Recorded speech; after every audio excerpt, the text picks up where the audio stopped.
नमस्कार.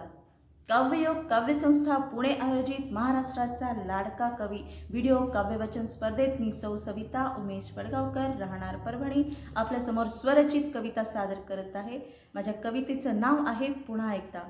कविता ही जगलेल्या अनुभवांची कहाणी असते. कविता ही समाजातील वास्तवाची वाणी असते. प्रत्येक काळात घडलेल्या घडामोडींची निशाणी असते. म्हणून जीवन जगताना ध्यानी ठेव माणसा, तुझ्या प्रत्येक दुष्कृत्याच्या मागे भवानीच्या तलवारापरी कवितेची लेखणी असते. या आशयाची माझी कविता पुन्हा एकदा.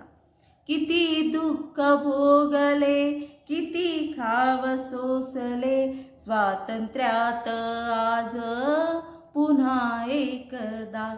काल अंकुरलेल्या कोवळ्या कळीला कुस्करताना पाहिले पुन्हा एकदा.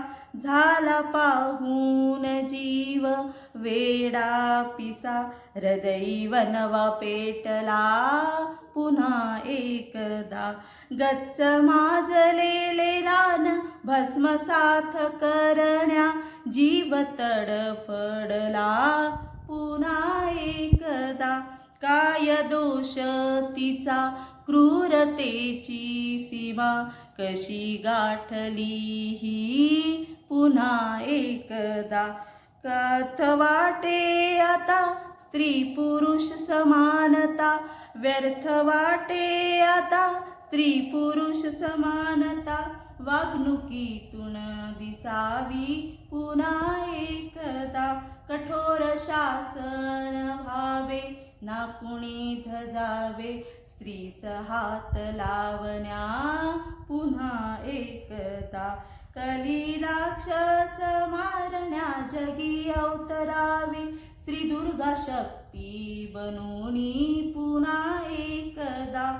स्मरू शिवबांना अन मर्द मावळ्यांना, त्यांच्या संघर्षाला पुन्हा एकदा.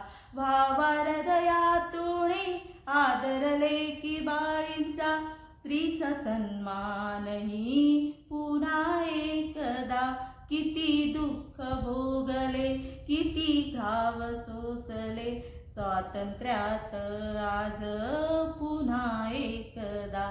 काल अंकुरलेल्या कोवळ्या कळीला कुस्करताना पाहिले पुन्हा एकदा, पुन्हा एकदा. धन्यवाद.